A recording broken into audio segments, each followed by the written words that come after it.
এক নম্বর কোশ্চেনটা হল ভারতবর্ষের অন্তর্গত হিমালয় সর্বোচ্চ শৃঙ্গটো কি?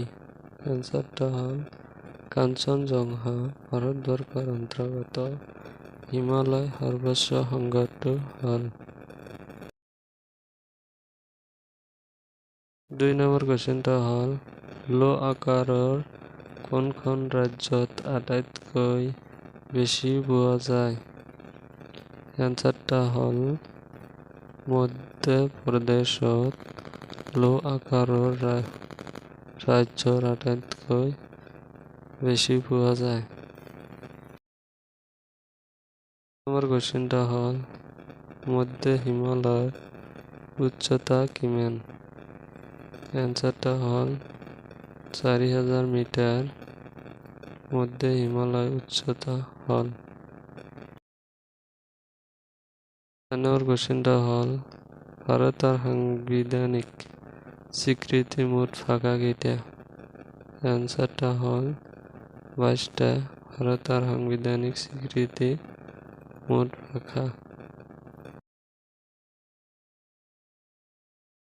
5 নম্বর কোশ্চেনটা হল সিলি দ্বীপপুঞ্জ কত অবস্থিত? অ্যান্সারটা হল ভারত মহাসাগরত সিসিলি দ্বীপপুঞ্জ অবস্থিত। নম্বর কোশ্চেনটা হল ভারতের উপদ্বীপত থকা বৃহত্তম নদীটি কি? অ্যান্সারটা হল গোদাবরী। ভারতীয় উপদ্বীপত থকা বৃহত্তম নদী। নম্বর কোশ্চেনটা হল সর্বাধিক জলবিদ্যুৎ শক্তি উৎপাদন কৰা দেশখনৰ নাম কি? অ্যান্সাৰটা হল আমেৰিকা যুক্তৰাষ্ট্ৰ। সৰ্বাধিক জলবিদ্যুৎ শক্তি উৎপাদন কৰা দেশখনৰ নাম। 8 নম্বৰ কোশ্চেনটা হল আগৰি মানৱৰ আদি বাসস্থান ক'ত আছিল?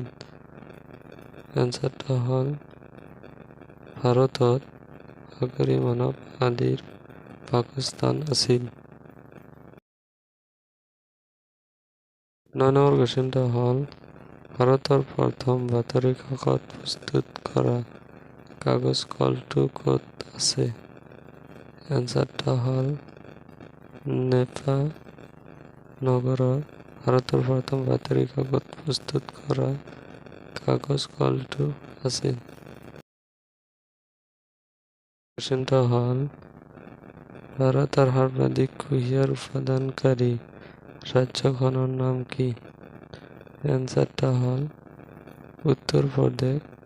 ভাৰতৰ সৰ্বাধিক কুঁহিয়াৰ উৎপাদনকাৰী ৰাজ্যখনৰ নাম।